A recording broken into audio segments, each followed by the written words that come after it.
For a little minute, you know what I'm saying? And I see niggas, they like to talk a lot, they like to claim leadership, they like to claim this and that. You know what I'm saying? They like to be above what they really is and have authority.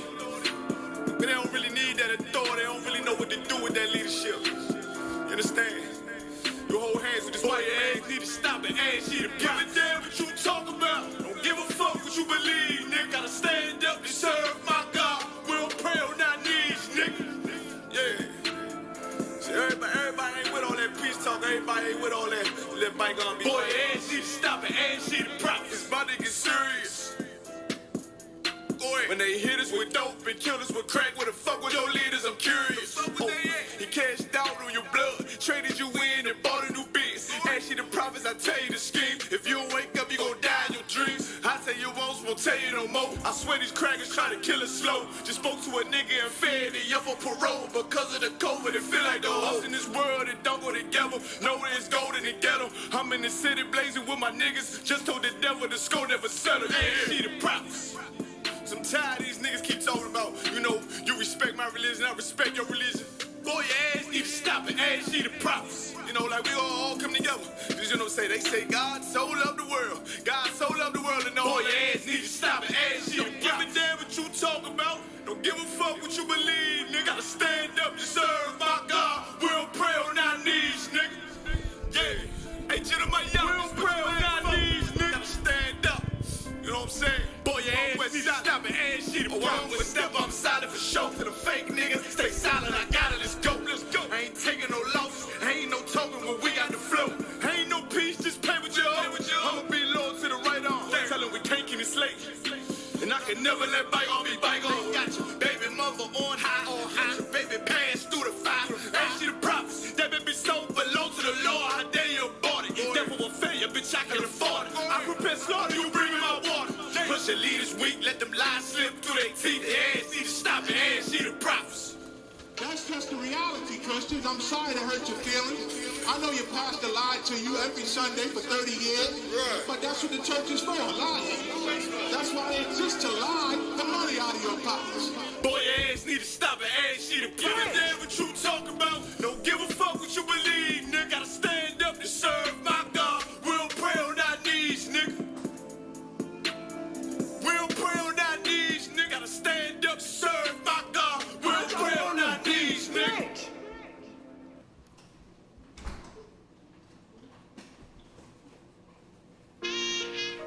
All jokes aside, you know I need to be like, I'm this and that for life, this and that for life. I'm on this for life, nigga. This a blood oath. Hey, yo, Madara, here go a class for you, my nigga. 140 for the rebel. The world turned its back on me. I'm a cripple. We got soldiers, he got soldiers, but I got different ones. Ain't no way out, I tell you once. Don't pray for nothing, sin the curse. We can't forgive us for forbidden. Remain in them trenches. Trust in the Lord, but please forgive me for the times that I did. If rank is given, have your respect to your apprentice. Be about your business. This loyalty's a death sentence. Look, trying to pick up with a blind fail.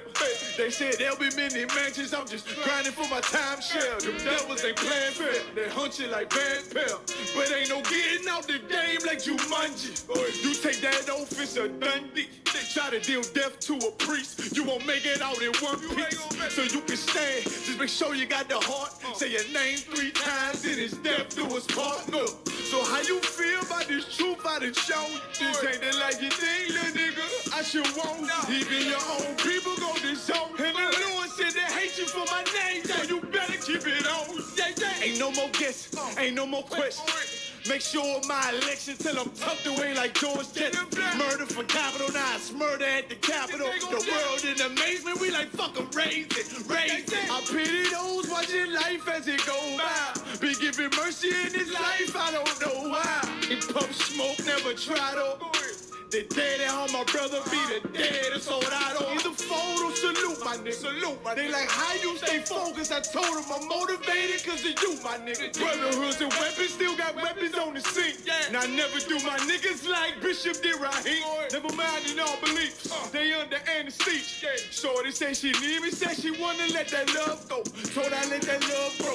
But if I bring you to my bed, that's a blood oath. Know what it is, man. So, how you feel about this truth I done shown? This ain't the life you think, little nigga. I should want. Even your own people gon' disown. And the Lord said they hate you for my name, so you better keep it on. Yeah, yeah.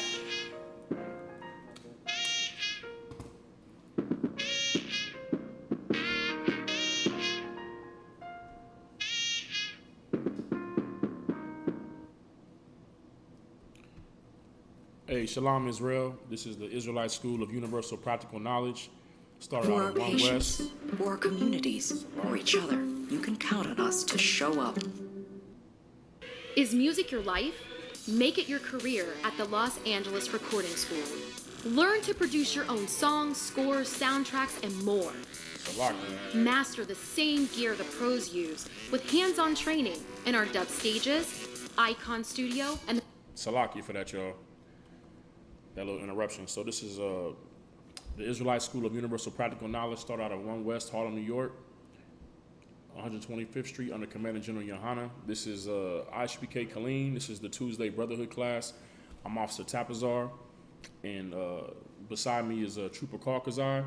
Let's go ahead and clap it up. You know what I'm saying? If there's any questions, you know what I'm saying, just, you know what I mean, put it into the chat or raise your hand at any time in the class if you have a question that you want to ask, something that you don't understand, or even if it doesn't pertain to the subject of the class, you know what I'm saying, just go ahead and put in your questions in the chat, or, you know what I mean, just let it be known that you have a question that you want to get addressed.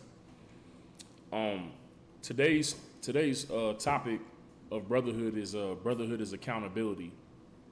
You understand? And really, you can't have any brotherhood without accountability. You understand? And, you know, accountability is the ability to give an account, right, of yourself and then those who you're responsible for, right? And, you know, if there's one thing that's plaguing, you know, blacks, Hispanics, and Native Indians in our community is a lack of accountability. You understand? You know, everybody wants to play the blame game. You know what I'm saying? You have brothers blaming, you know what I'm saying, sisters. You have sisters blaming brothers, you know what I mean, like for their condition and how they conduct themselves. But, you know what I'm saying, rarely do we do, you know what I'm saying, what we all should do is like look in the mirror and examine ourselves. You understand? And, you know what I'm saying, and what that's doing is producing leaders who are not really leaders. You know what I'm saying? They think that they're leaders, but all they're doing is teaching other people to lead themselves. You understand? The Lord created a perfect system for our nation, you know what I'm saying, for our people, for our culture. He gave us a perfect system of how to deal with ourselves and deal with each other. You understand? And, you know, and what tends to happen is, man, is that, you know, we don't, you know, the scriptures talk about, you know what I'm saying, when you're in Christ, that you're a new creature. But what we end up doing is that when we're under pressure, when we haven't properly fought our demons and dealt with our demons, we revert back to the old man. You know what I'm saying? And, you know, being a true brother, being a true leader, it's not, you don't really see that when everything is working out good. You know what I'm saying? Like, you know, when everything is going good, when everything is smooth, that's not when you find out, you know what I'm saying, what kind of a brother that you are, you know what I'm saying, what kind of a sister that you are, you know what I'm saying, what kind of a leader that you are. That those things get revealed, you know what I'm saying, under pressure, under situations that test you. You understand? The scriptures say that when you come to serve the Lord, you know, prepare yourself, you know what I'm saying, your soul for temptation and to set your mind aright, you know. But, you know, if you treat this like Christianity, you know what I mean, where it's a one day a week thing, you just, you know, come in, you sit down in the pew and you listen to this man, you know, maybe pull out one scripture and then you go back home to your old lifestyle, you know what I mean? It's just something that you're doing. You're not serving the Lord to really like produce a change in yourself. You're going through the motions. You understand? You're just doing what you feel like is required of you, you know what I mean? And you know, you feel like that's enough. You know, I hear a lot of you know what I mean, so-called Israelites, you know what I'm saying, say things like, you know, I'm in the truth because I keep the commandments. You know what I'm saying? You know, the scriptures say that the law is the truth. But, you know, that's not all that you have to do, man. You know what I mean? As far as keeping the commandments, man. Keeping the commandments is like it's the bare minimum. You understand? But, you know, loving your brother when he's being unbrotherly, you understand? Loving your sister when she's not being sisterly, you understand? Being able to show leadership when everybody when everybody around you is not knowing how to operate and function, you know what I'm saying, in order, those are the things that the Lord requires out of us, man. You understand? And we're gonna go ahead and get started, you know what I'm saying, with this first scripture. If you can give me 1 John 4:20. You know, because see, like the way the Lord is, like he's the wisest power. You know what I'm saying? The God of Abraham, Isaac, and Jacob, the God of blacks, Hispanics, and Native Indians, he's wise. You know, the scriptures say that there's no counsel, you know what I mean, or knowledge, you know what I mean, that can contend with him or that's against him. You understand? The system that he established for us on how to deal with each other to keep brotherhood is perfect. You know what I mean? But we don't choose to follow what he says. We tend to go our own way. We tend to feel like, you know, we feel like we're smarter than the Lord is. You know what I'm saying? But the scriptures say, like, you know, like, don't be wise in your own mind. Like, don't be wise in your own conceits. But, you know what I'm saying? But fear the Lord and trust the Lord, and he'll lead you. You know what I'm saying? Acknowledge him, and he'll guide you on your path. You understand? I'm paraphrasing. You understand? So a lot of times, man, like, you know, some of us, man, we get into a situation with a brother. You know what I mean? When I say a brother, I mean like a black, Hispanic, and Native Indian. It don't have to be a relative, even though sometimes, you know, family issues be the deepest issues. You know what I mean? Things that we go through with our families and whatnot. But if you get into a conflict with somebody, you know what I mean?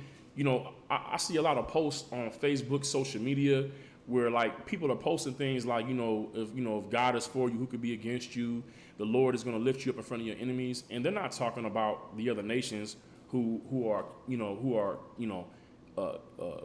capitalizing off of our community and leeching off of us. You understand? They're talking about they brother around the corner. They're talking about their sister down the street, or their cousin, you know what I'm saying, up the stairs. You understand? Or of a friend. You know what I mean? Who may be jealous of them.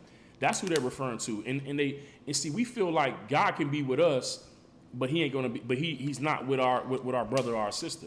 And the Lord don't work like that, man. You understand? The Lord has everything connected to where if you got an issue with your brother or your sister, then you got an issue with him.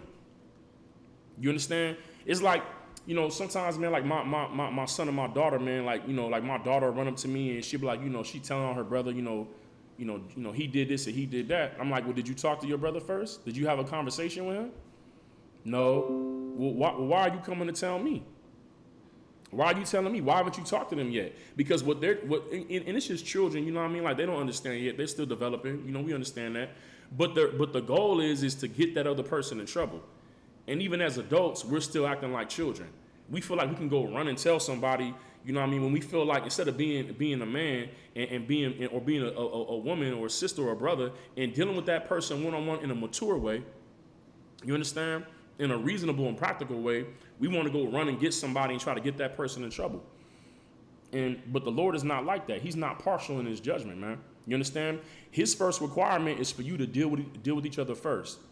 And then there's steps after that. But a lot of us feel like, you know, it's just God on my side. You know what I mean? God's riding with me. He ain't riding with her. he ain't riding with him. He's with me. Everybody's against me and God is with me. That's not how the Lord is not. That's not how the Lord functions, man. That's not how the kingdom functions. That's not how our nation functions. You understand? The way that we think, the way that we act, the way that we speak, we have to understand that impacts who's ever around us in our community. You understand? No one man or one sister is an island. You understand? What I do has an impact on my brother. What he does has an impact on me. In the moment that that's really what being accountable is. The ability to give an account. You should, the ability to judge your actions, right? First, And then if your brother has an issue, or your brother has offended you, or your sister has offended you, is you going to them, you know what I'm saying, after you've examined yourself, and then talking to them and trying to get the situation worked out. You understand? But the Lord is not with you just being off in a corner and, you know, and you staying inside of your own head, and you're in your own self, and you feel like, you know, I can't talk to this person. You know what I'm saying? It's nothing to be said. This person is impossible to talk to. No, the very thing that you're saying about them, that's the demon that you're dealing with. That's the demon that you're fighting, and you've already imposed that on them. Because if you were really a brother or a sister, and you really loved them, and you really were a leader, then you would show by example. But that's not what we're doing, though. You know what I'm saying? In our community, man, we're doing the opposite of what the Lord said, man. You know what I'm saying? We're being childish. But the scripture says that when I was a child, I thought as a child. I reasoned as a child. You know what I'm saying? I acted as a child. But when I became a man, I put away childish things, man. You understand? But Salak, you got that precept? Come on, Baba Kashak, read it.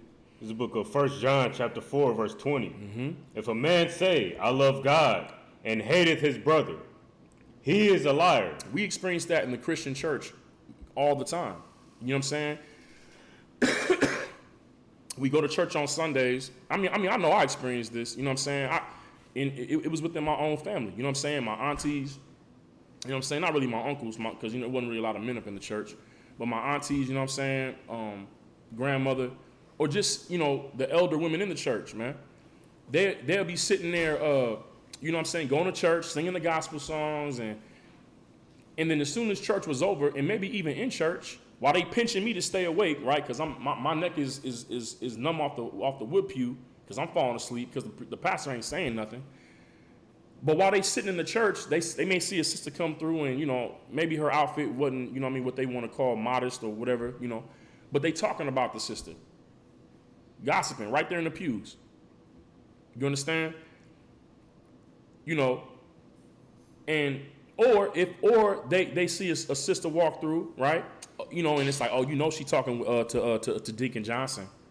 You know, Deacon Johnson and her go out to the juke joint. You know what I'm saying? On Saturdays, you know, she went out like she's super holy.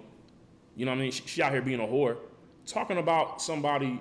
You know what I'm saying? Without dealing with them face to face. Like, you know, if you think about it, what's the benefit of talking about somebody? Like, unless you're talking to them directly. If you're not speaking to them directly, and not in front of everybody, right?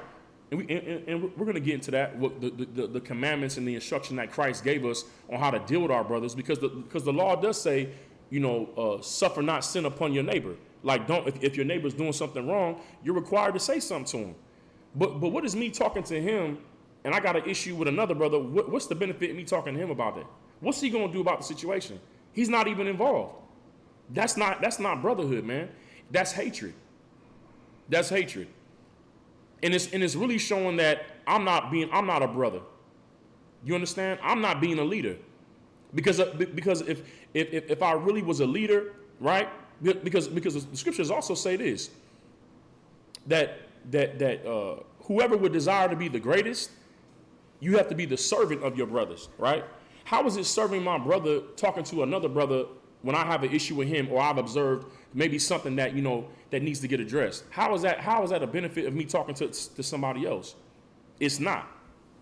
It's just gossip, you know what I'm saying? And really, it's listening to a demon. You understand? But read that again. If a man say, I love God, and hateth his brother, he is a liar. You a liar, man. You can't love the Lord and hate your brother. You can't love the Lord and talk evil about your sister. You understand? You can't love the Lord and not show brotherhood. You understand? The Lord is not dealing with you. You understand?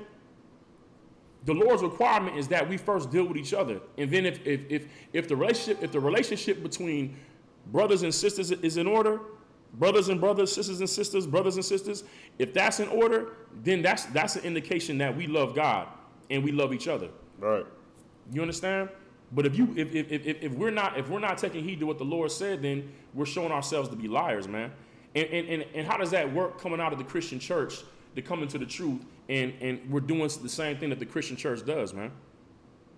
You know what I mean? Part of, you know, being holy doesn't mean wearing a big church hat and a white dress and having a slip on and white stockings and white gloves. You know what I mean? And passing around the collection plate. That's not being holy. Being holy means to be set apart. It means to be separate. But how do we separate ourselves if we're doing the same things that we were doing while we were in the Christian church? You know what I mean? While we was in the world. How does that work? Is there any more on that? Come.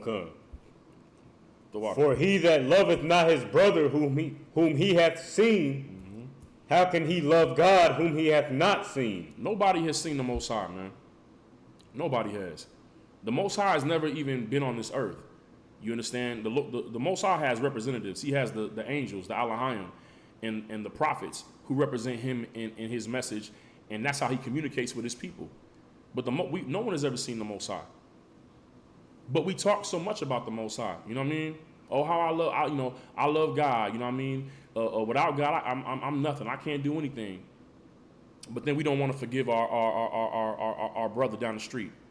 You know what I mean? You give a brother $15, and then when he see you, he ducking down the block, going around the corner, and now you got hatred in your heart because he owe you money. You understand?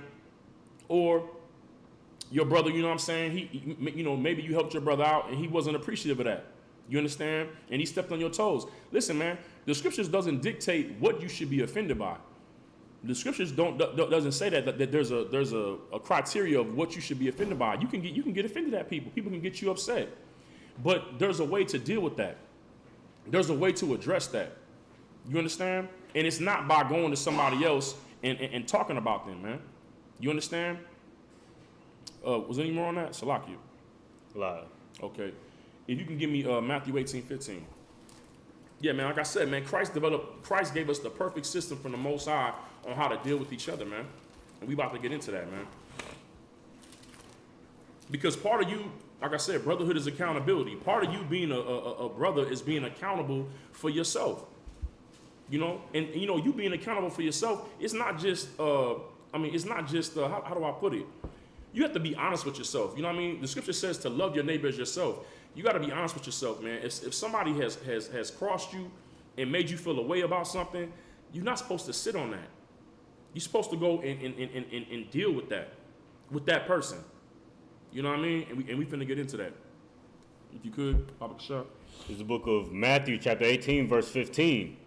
Moreover, if thy brother shall trespass against thee, go and tell him his fault between thee and him alone. No, go tell a few brothers, you know what I'm saying, what he did, and let them know what type of, you know what I mean, scandalous, scumbag, low-down brother he is. Go and tell him his fault between thee and him alone. Nah, man, call up your mother, because that's the closest one to you, and she understands all your pain, and, you know, whenever you going through something, you go to her and you let her know what's on your heart. Go talk to her. Go and tell him his fault between thee and him alone. Now, when you in bed with your rib, you know what I'm saying, and you and y'all, you know what I mean, y'all done got done, you know, with the due benevolence, and you laying on the pillow, you know what I mean, let her know, man, you know what I'm saying, man, this brother, man, good night, man. I don't know what's up with this brother, man, you know what I'm saying, and let me tell you what he did, you know what I'm saying, let me tell you what happened with him. What does it say? Go and tell him his fault between thee and him alone. If you don't go to your brother and let him know how he's offended you, how he's trespassed against you, if you don't, you know what I mean? And like I say, when you go to him, it don't have to be aggressive. It don't have to be, you know what I mean, combative. It's like, you know, hey, Salakia, pardon me, excuse me, if I could. I need to talk to you about something, man. You know what I mean? I was offended. You going to your brother and letting him know that is letting you know that you love him, man. Because what are you trying to do? You trying to get the situation rectified. You trying to keep the relationship intact. And if he loves you, he's going to hear you out. You know what I'm saying? I believe I'm paraphrasing, but it's a scripture, I think in Proverbs, where it says that, don't be quick to anger. Go to your neighbor. Maybe he did say it. Maybe he didn't say it. I'm paraphrasing. It's like, go to your neighbor and him alone, and because maybe he, you know, don't go off of slander. Maybe he said it. Maybe he didn't say it. You understand? But a lot of times, man, you know, we don't even give way to the Lord and let things play out, man. We get ahead of ourselves, man. You understand? We get ahead of ourselves, and we feel like we've already that we got everything already worked out. We did all the calculations on the chalkboard, and we got an understanding of what's going on already, man. You understand? But Christ said to do what? Go tell him his fault between thee and him alone. Keep going. If he shall hear thee, thou hast gained thy brother. Right. If he hear you, man, you've gained your brother back. And isn't that the goal? Isn't that what brotherhood is about? You understand? You show you love your brother when you do good and you communicate, man. You holding things in is not showing love to your brother. And I'm gonna tell you something else. You're not showing love to yourself. You're not loving yourself, man. You understand? Because I'm gonna tell you why. When you hold in your offenses, when you hold in those trespasses, when somebody does you feel like somebody did you wrong, and you keep it on the inside and you blow it off and you bury it, you know what you're doing? You're giving way to demons, man. You're giving way to a demon, man. And then the whole time you watching this sister, you watching this brother, and then now everything that they do, you keeping a record of it. You understand? You building a whole what's the word? A whole ledger of all the things that they do wrong. And then and what do you think that's gonna do? It's gonna well up inside you, man. You understand? And because you ain't do what Christ said, and right when it happened, go deal with it. Now you talking with a demon. You understand? Your all the conversations that you having in your head is with a demon.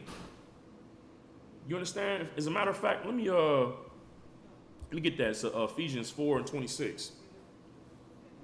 You understand? And really what you're showing is that you're a coward. You know what I'm saying? What we say in the Isupk is, man, is no cowards, man. You know what I mean? You should be able to go to your brother or your sister and let them know what's on your mind and what's on your heart, man. The scriptures say that the Lord has not given us the spirit of fear, man. What are you afraid of? What's keeping you from talking to your sister? Now, it may come out in the conversation that you was tripping. You know, I was like, man, like I thought this and I thought that. She's like, no, that's not what it was. I wasn't even thinking like that. When I did that, this was going on. You understand? And if you take the time to do what the Lord said, that's leadership. Because let me tell you something, man. A lot of times, people are not even conscious of what they've done. They're not even aware of it.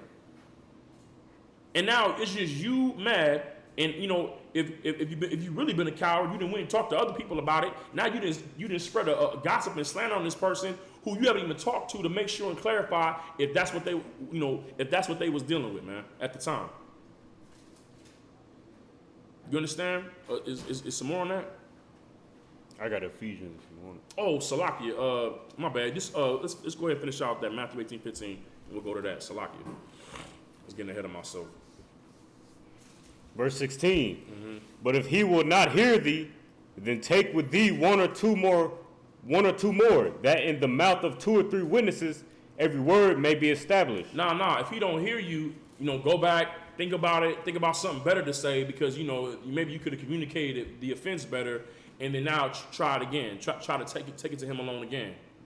But if he will not hear thee, then take with thee 1 or 2 more, that in the mouth of 2 or more witnesses every word may be established. The Christ is saying, if as soon as the person that you're talking to doesn't hear you, you need to take them to counsel, man.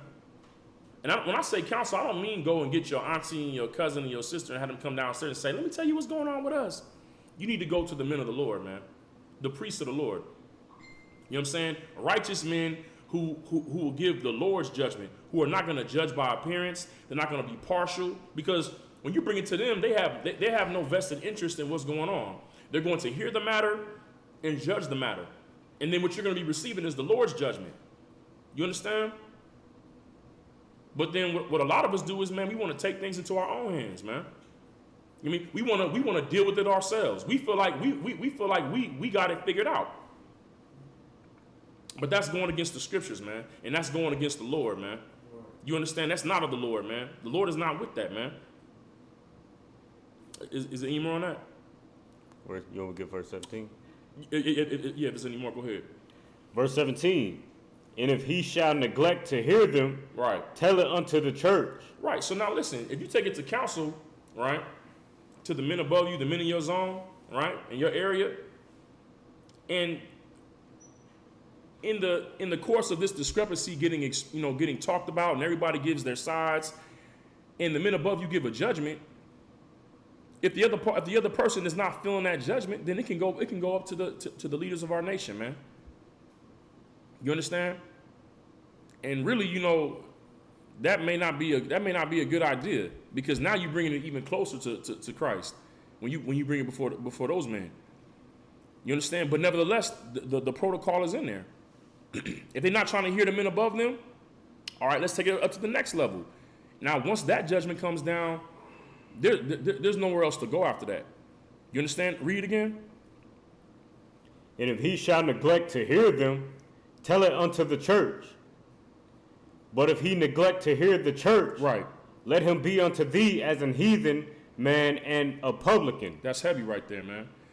If the brother or sister who trespassed against you, after you went to them and you said, listen, this is how you offended me, they're like, I don't think I offended you. I don't think I did nothing wrong. Okay, no sweat. We need to go to council. We need to have a conversation and have the our leadership talk to us about this, man, and get this thing sorted out.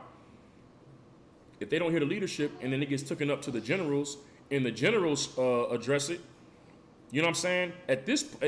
Now that's not to say that the men above you, directly above you, didn't have the Lord's judgment, but once it goes to the generals, there's no doubt at that point. You understand? Now you can regard this person as a heathen.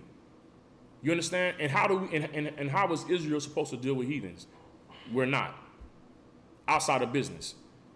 That's when you've let the Lord have his judgment. You haven't taken his judgment into your hands. You've let the Lord determine what the judgment is, man. At that point, you can wash your hands of the individual and of the situation. But if you've washed your hands before even going through the first step, the second step, and the third step, then you out of order. You going against the scriptures, man. And like I said, by you holding in your offenses, and by you being offended and not going to that person, you giving way for a demon. Now you can give me that Ephesians, Salakia. You giving way to a demon, man. This is the book of Ephesians, chapter 4, verse 26. Be ye angry and sin not. The Lord ain't saying that you can't have no emotions and you can't be mad if somebody violates you. Salaki, or somebody, step on your toes. You can be upset about that, but don't sin. What is sin? Sin is the transgression of the law. The law is that Christ said that if somebody offends you, go to them and them alone, man. That's a law. That's a commandment. You understand? Be angry and sin not. Because when you in your emotions and you mad, you got to remember, okay, all right. You know what I mean? This sister, she didn't, you know what I mean? I didn't heard she just said this, that, and the third about me and my kid, my children. She didn't say something about, about my mother. Or this, I heard this brother talking about he want to, you know what I'm saying? He got an issue with me, and you know what I mean? He want to take it to, you know what I mean, to the streets. Go to him and him alone. If we did that, if blacks, Hispanics, and Native Indians took the time to do what Christ said, instead of doing taking vengeance in their own hands, that would eliminate so many murders in our community, man. It would eliminate so much domestic violence, man. But see, we don't. Part of us not respecting the Bible is us not respecting authority, man. See, we want to hold other people accountable, but we don't want to be held accountable. Because I'm gonna tell you something, man. You could take a person to counsel, and you feel like that you're in the right, that your cause is just. But when the matter gets searched out, it comes to light that you were wrong. That can happen. But in order for the Lord's judgment to come forth, you have to go through that process, man. You understand? Read that again. Be ye angry and sin not. No, grab the pistol. Be ye angry and sin not. No, sister, grab the hot plate of grits and while he's sleeping, throw it on him in the bed. Be ye angry and sin not. Let me not listen to my mother. I'm going to go ahead and just run away from home, you know what I'm saying, and steal all the money out of her purse. Be ye angry and sin not. Listen, you being angry, you being emotional, does not get with the Lord. That does not give you a license to sin against the Lord, man. Because when you sin against your brother or your sister, you're sinning against the Lord, man. That don't give you a right to do that. You understand? The scriptures say be angry. You have a right to be angry, but don't sin. Take the time and take the time, a few moments to think, man. Keep reading. Let not the sun go down upon your wrath. Whatever issue you dealing with, you need to go talk to that person before sundown, man. Don't let the day go by and you haven't addressed that situation with your brother or your sister. Any more on that? Nah. What's the next verse? Verse 27. Neither give place to the devil. How do you give place to the devil? How do you give place to a demon? By being angry, you understand? And letting that anger dictate your actions. Letting that anger dictate your words, man. You understand? Holding in the trespass, holding in the offense, man. You giving space and place for demons to be on your back. You understand? Give me James chapter 4. We're gonna start at 5.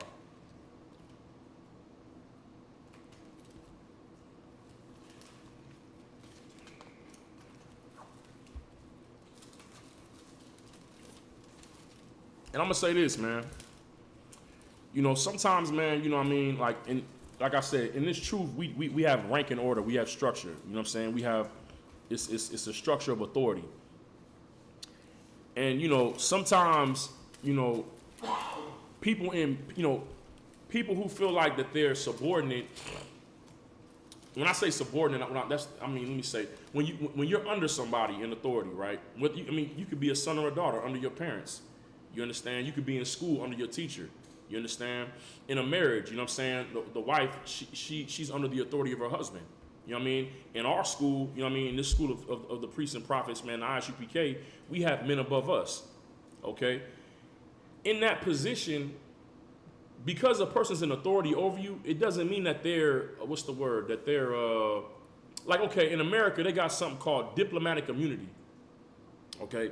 And that means like if a person has like a certain state status, right? They're like a state representative, or like say they're an ambassador, or like they're from overseas or something like that, like they represent another country, they'll have like a diplomatic status, which means that if they commit a crime, they can't really be held liable by our nation's laws like that. They can actually they have to go back to their country. They can't be held accountable here. You understand? And the Lord doesn't work like that, man. You understand? Like the Lord is he's a just power.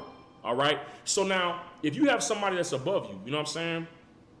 In authority, is it possible for them to offend you and to trespass against you? Yes. Just because you have a father and a mother, because the scriptures tell the fathers and the mothers, don't arouse your children to anger. You know what I mean? Don't deal with them in a way that's going to get them angry, because if you get them upset, then they're not going to have no respect for you anymore, and there won't be no communication. Now, does that mean that you can't chastise your child if they're wrong? No, but there's a way to go about it. Now, with you being a child or with you being a wife, maybe your husband did something that you didn't appreciate. There's a way to deal with that. Now, because he's your husband and he has authority over you, that don't mean that he can't offend you. These scriptures apply to everybody. To Matthew 18:15, man. You understand? Whether you're on the same level of authority or not, or that person is above you, or that person's beneath you. The Matthew 18:15 is no respecter of persons, man. You understand? But you got that, James 4? This is the book of James, chapter 4, verse 5. Mm-hmm.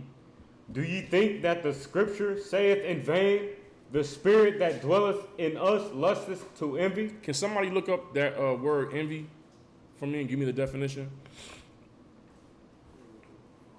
You can read that again, Salak Karbazar.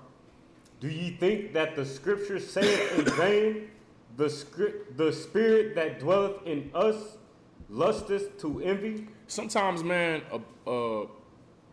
people can be envious. Like, I'm going to give you a practical example. My son will say to me all the time, I can't wait till I'm older and I ain't got to follow no rules. Or I can't wait till I'm older and I can do what I want to do. You know what I'm saying? He thinks that because I have authority over him, that I'm not subject to authority. You know what I mean? He envies my position. He thinks that by being in my position, it will free him from the accountability or the responsibility of doing what I tell him to do. When the truth of the matter is that at any point in life, you're going to have somebody over you, man. You're never going to be without authority over you. Now, some of us, if we disregard our nation, if we disregard our culture, and we just, we disregard our parents, The Lord still got somebody that's set over you, the white man. You know what I'm saying? It's going to be somebody that's able to put you in your place, man. You understand? That's what the scripture's talking about. The spirit in us lusteth to envy, envying power. But having power is responsibility. It's accountability. It doesn't free you up. That liberty or that authority doesn't give you the right it doesn't free you from being held accountable for your actions, man. Really, authority just means you're going to be held responsible for whatever takes place. You understand? That's really what it is. It's who gets blamed first, the person in charge. You know what I'm saying? If there's a fire in my house, the police and the firemen aren't going to come and ask my son, how did the fire start? Why would they talk to the child for? They're going to talk to me about that. You understand? When the teacher is dealing with the student and the student isn't getting good grades or they acting up in class, they're not going to go talk to that student's little brother or sister. They're going to talk to the parent, the one who has authority over them, man. You know, your child is acting up in class. He's not keeping up with his assignments. He's being a class clown. You know what I'm saying? He's not focused. He's not paying attention. They're going to go to the one who's in authority. So really, there's no reason to envy being in authority. But the people who are immature, they think that having power, being in authority, means that now, I'm good to go. When that's not how it works, man. But keep reading, Salaki. Verse 6. But he giveth more grace. Right. The Lord gives us, it's inside of us, it's a natural tendency in us to imagine things are easier if we got power, but the Lord gives us more opportunity to mature and to grow out of that. Keep reading. Wherefore he saith, God resisteth the proud, but giveth... I'm sorry, Salaki. God resists the proud, man. The Lord, when it says the Lord gives more grace, he's giving us an opportunity to understand that God doesn't deal with the proud.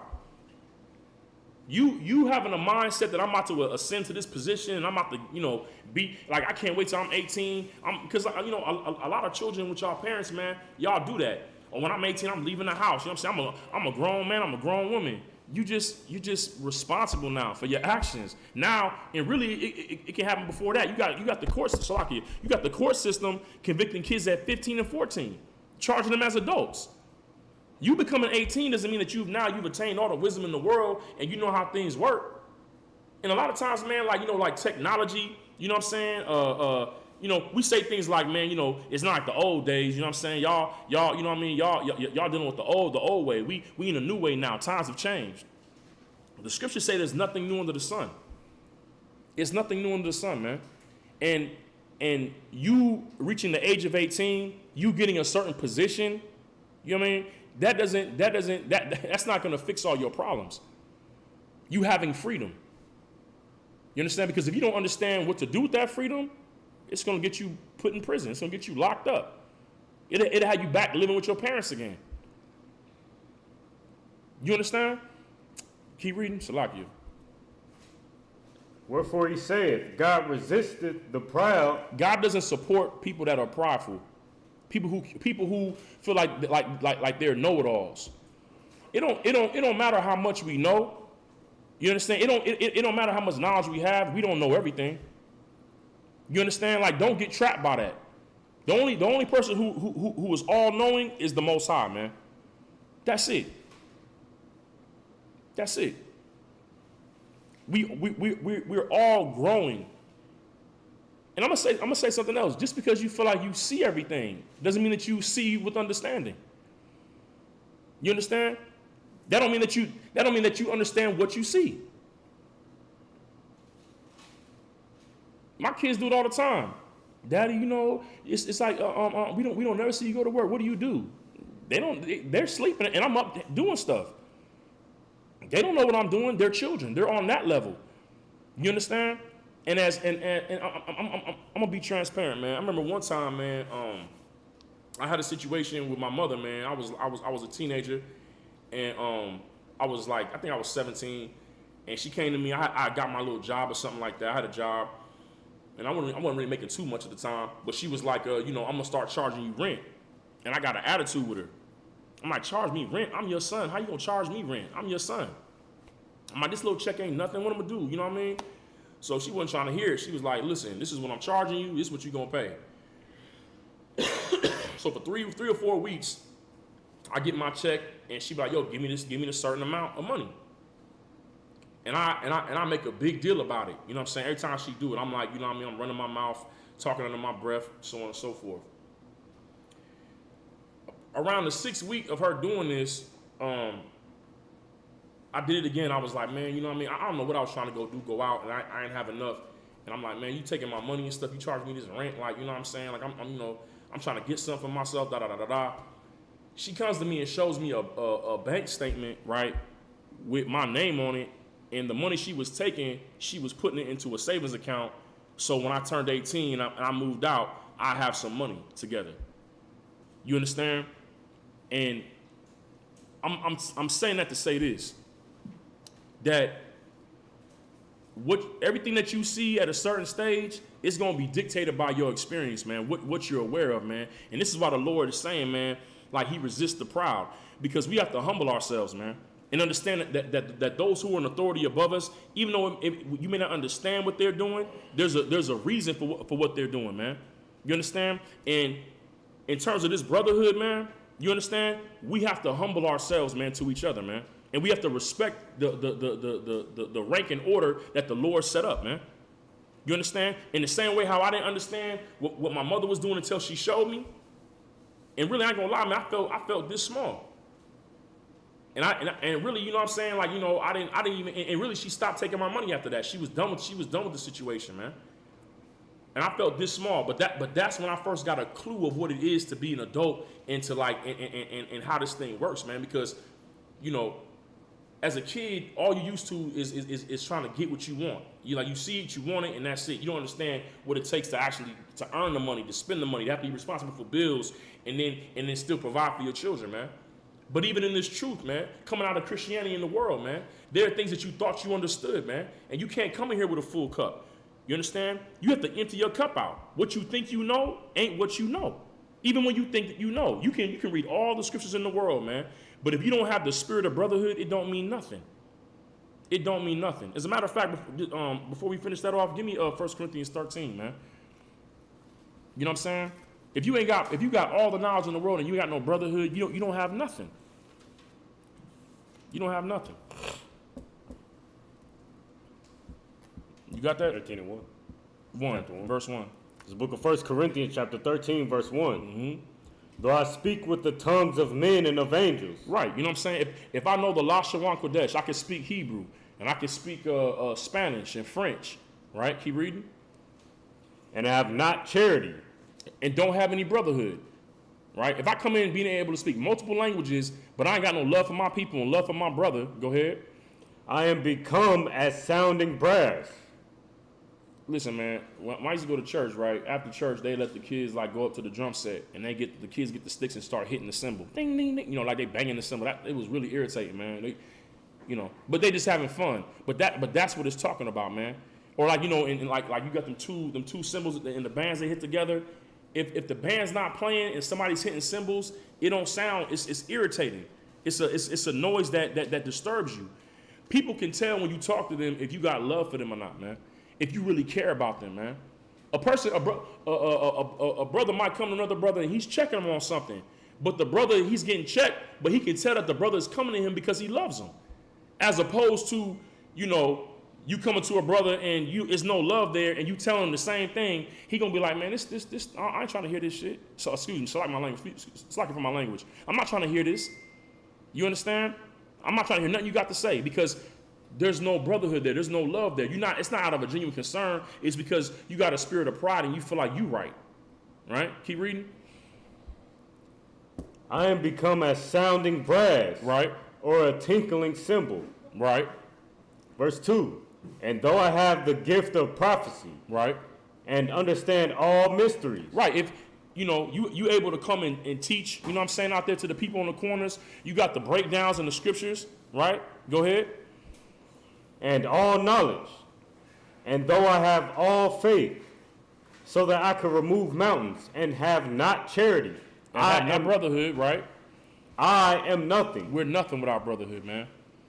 We're nothing without it, man. You know what I'm saying? We're nothing if we don't love our people, man. If we don't love each other, man, and do what Christ said in terms of loving each other, man.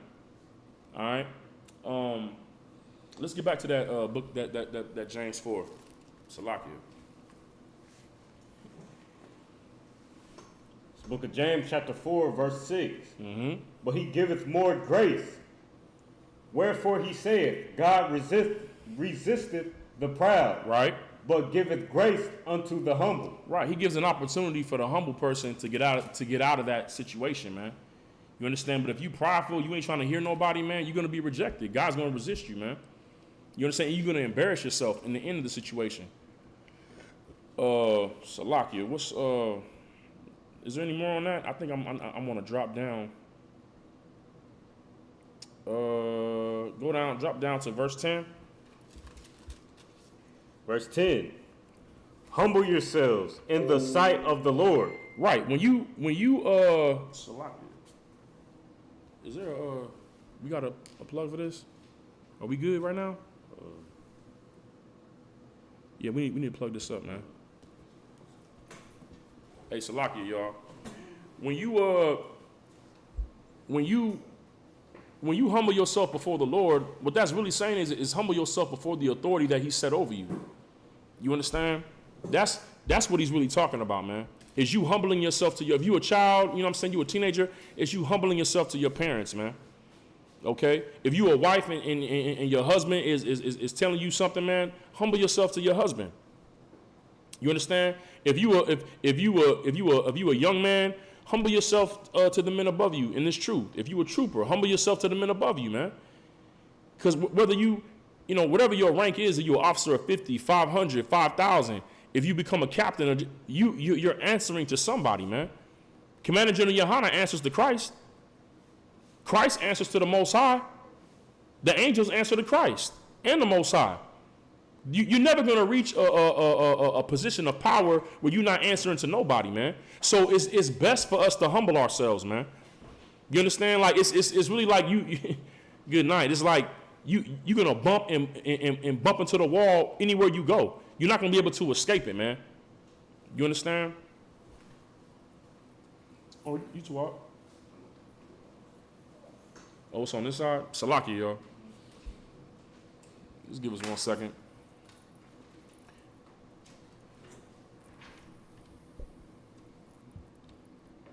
Hey, priest, if you could just grab for me Luke 6. If you can go ahead and finish that.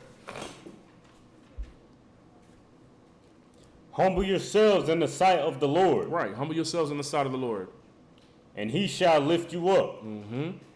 Verse 11. Speak not evil one of another, brethren. Keep reading. He that speaketh evil of his brother and judgeth his brother speaketh evil of the law. What is this scripture talking about? Does anybody have an idea about what the scripture is talking about? Anybody in the room? Anybody in the chat? What do y'all think when this is talking about when it says speak not evil of your brother? What is this person not done or done? Let me get into this chat and see. Oh, no. Go ahead, brother. The priest, please. Salakia. Salaki, if I could. Right. The priest, the person, okay, what he did not do, he didn't go to their brother alone. Instead, he went to line back to talk about their brother. That's a fact. But what do we call that? Call that, That's you exactly right. But what's the word for that when you do that?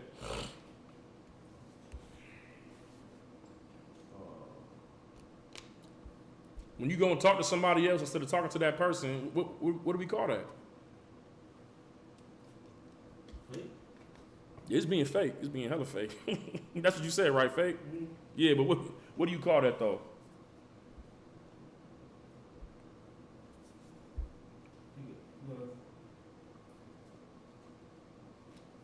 Oh no, Salakia, go ahead. Salakia, gossip, talebearing. Gossip. Oh, I see the sister in the chat. Talebearing and gossiping. This is what this is talking about, man. This is the person who didn't do what Christ said. You understand? Because you have to understand, James is the brother of Christ. You understand? Christ has died, went back to the Most High in the chariot. You understand? And James is giving out these instructions. So read it from the top again. Speaking not evil one of another. Right. Brethren, He that speaketh evil of his brother and judgeth his brother speaketh evil of the law. Why is it saying that he's judged his brother? Okay, okay, let me say it without giving it away. All right, so in order for you to go talk to somebody else about somebody, what has happened? What's happened in your head? You already, that's what you already think about that, bro. You've reached a conclusion on the matter, right? Yeah. So you've already come to a judgment. You haven't done good and communicated. You haven't had any communication with this brother or sister. You've already determined within yourself, this person is this person is trash, or this person is a liar, or this person is sneaky, or this person, you know what I mean, is a thief, or whatever. You've already come to a judgment about this person without going through the process that Christ said.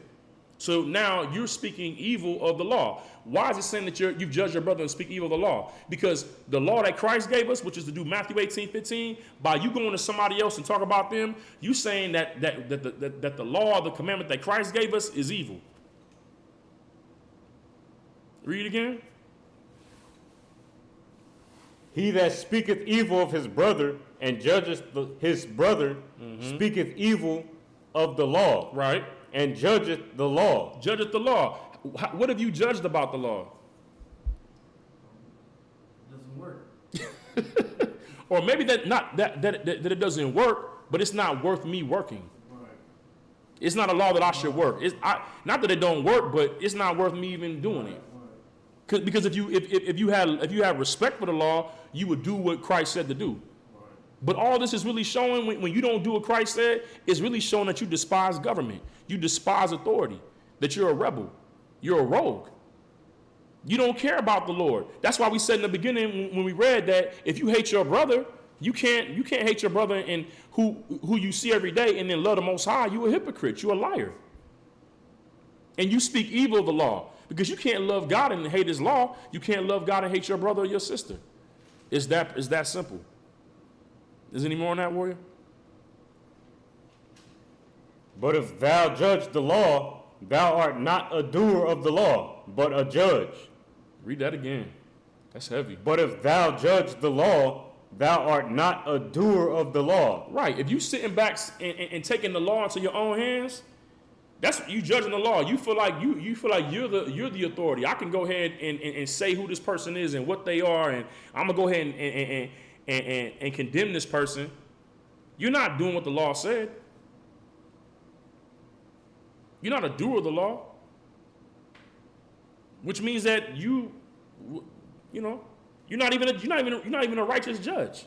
You're a wicked judge. Who do we? I mean, and who? We know this phrase. You are of your father, the devil. That's what the white man does. That's what our oppressor does, man.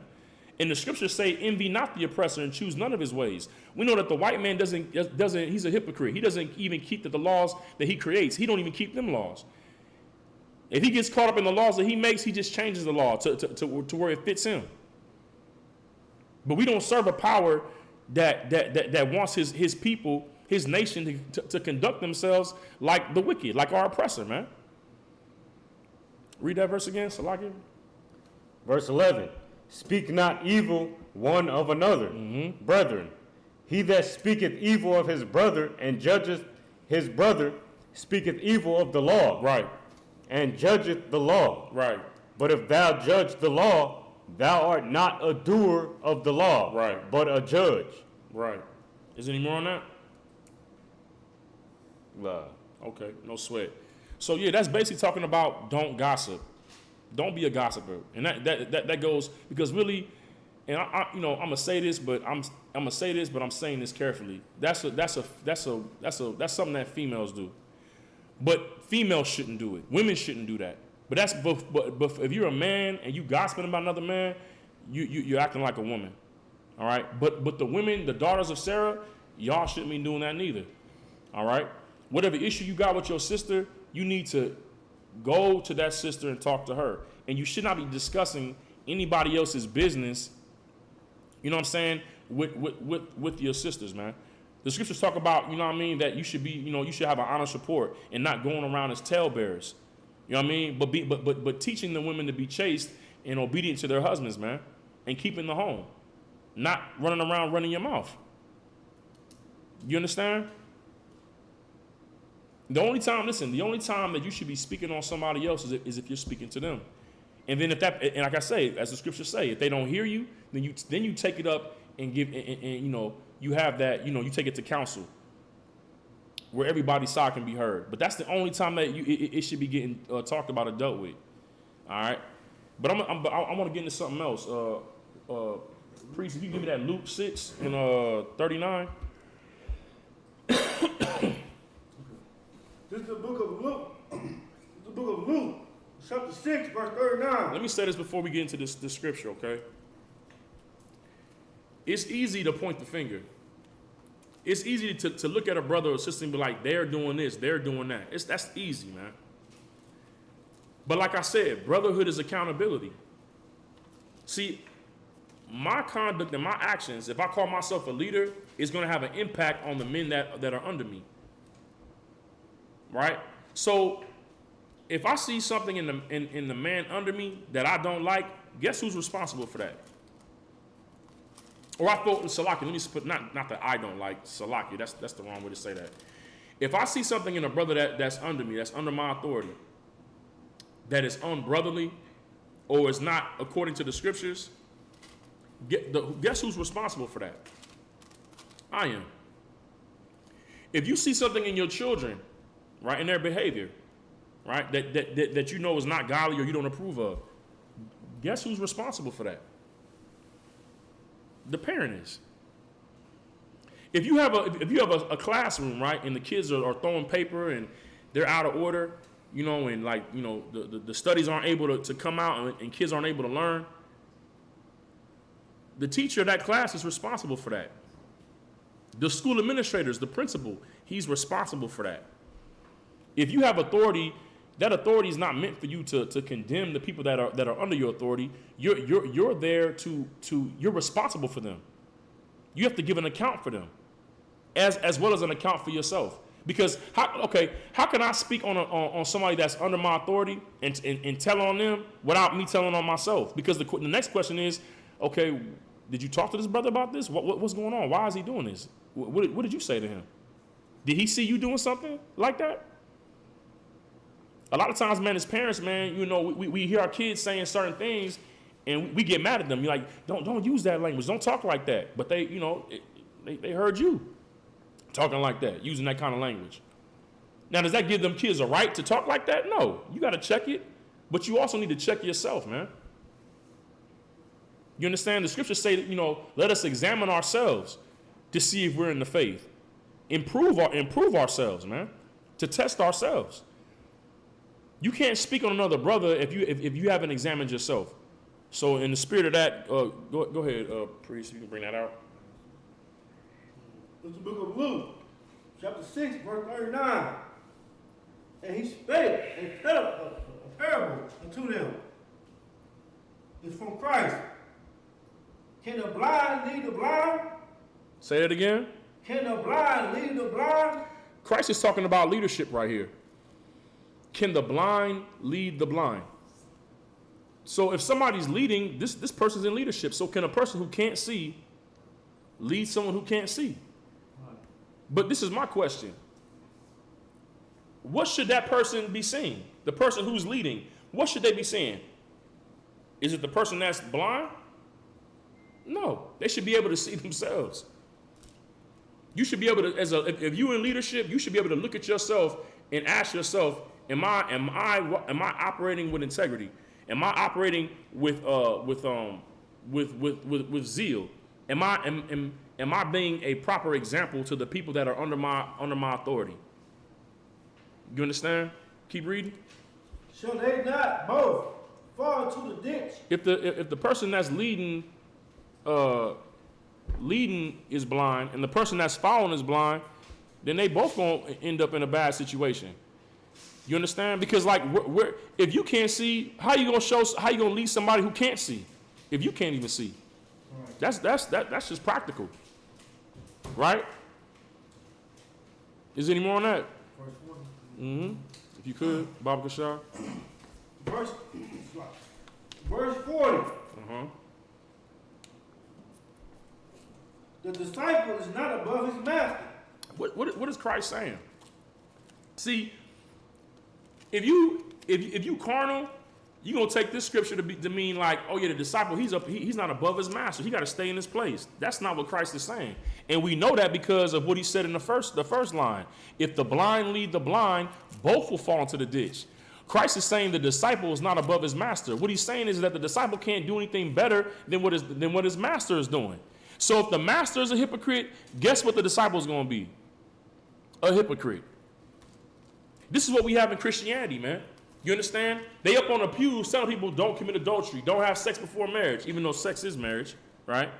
They telling the people all these different rules and stuff, and then once the service is done, the sermon is done, they out in the parking lot smoking a square. They sleeping with the deacon's wife, or the pastor's wife is sleeping with a deacon. Right? And then what's going on? Our youth are seeing this. Our children are seeing this. And listen, man. Children, listen. They don't know everything, but they do know one thing. If something is real and if something is fake, man. One thing about a child, man, and when I say child, I'm talking about like from 4 up to, you know what I'm saying, 16, 18, whatever. They're not gonna lie. I ain't gonna say they ain't gonna lie. But like, you know, it's been plenty of times I've been talking to a kid, they be like, yo, daddy, your breath stink. I'm like, God damn, man. I can't get mad at that. He telling me the truth. I need to go brush my teeth. I need to go gargle. Right? I can't get offended at that. They gonna say what's going on right then and there. And when our youth are in these Christian churches, they seeing the hypocrisy, man. So what do they say, man? It's fake up in here. I might as well just go out into the world and just do me. Make up my own law. Make up my own rules, man. You know what I mean? Live how I want to live. Can you blame them? Because the disciple is not above the master. If the master don't have no integrity, how can the master expect the disciple to have integrity? If the master's a hypocrite, what's the disciple going to be? A hypocrite. Because guess who the disciple learned from? Guess who the child learned from? Guess who the wife learned from? Whoever was an authority above him, man. You understand? Salaki, keep reading the water, please. Come. But everyone that is perfect shall be as his master. Right. Keep going. Verse 41. And it's like, and why, beholdest, thou wilt know that is in thy brother's eye. Right. So what Christ is saying is this. He said everyone that is perfect will be as his master. Right? Because you can only, like when it says perfect is, you can only, like, okay, we all know the phrase practice makes perfect, right? You can only practice what you're seeing. Now, if you're accountable and you're giving a good example, and your practice is perfect, and your disciples' practice is not perfect, well, then that can get addressed. But if you see the person that's under your authority not doing what's correct, the first person you should look at is yourself, man. That's what Christ is talking about in this scripture. Being accountable, because brotherhood is accountability, man. Is being able to give account for yourself and for your brothers. I can't talk about the brother that's under me if I can't talk about myself first and where I was lacking in leadership. Okay? Priest, if you could, Salaki. But perceive it not the beam that is in thy own eye. Right. Christ is saying, why are you looking at the little mistake that this person is making and you can't see what's this beam hanging out your own eye? Why are you like got a what they call that, man? The microscope. Yeah, or the what's the thing they be having though you hold it with the handle? Golly. Caucus, I need you, brother. That's the microscope. The big thing is no, the one you hold with the handle, and like you put it over the grass to set the grass on fire. Come on, brother, don't leave me hanging. That's the microscope. Does anybody know what I'm talking about in the class? Yeah, what's that called? The magnifying glass. All right, Salaki, no sweat. The magnifying glass. So Salaki, point being is this. Why you have a magnifying glass over the small issue that your brother is dealing with and you're ignoring your own demons? You know good and well in secret and in private, you're not battling your demons. You're not addressing your demons. Whether it's a lack of brotherhood, whether it's you still smoking weed, whether it's you still dealing with women of the world, you know what I'm saying? Or taking on a sister and then putting her away, right? You know what I mean? You're not handling the responsibilities of your office as a priest. But then your brother's boots ain't all the way tucked in, and you wanna harp on that. But you ain't showing up to camp every week.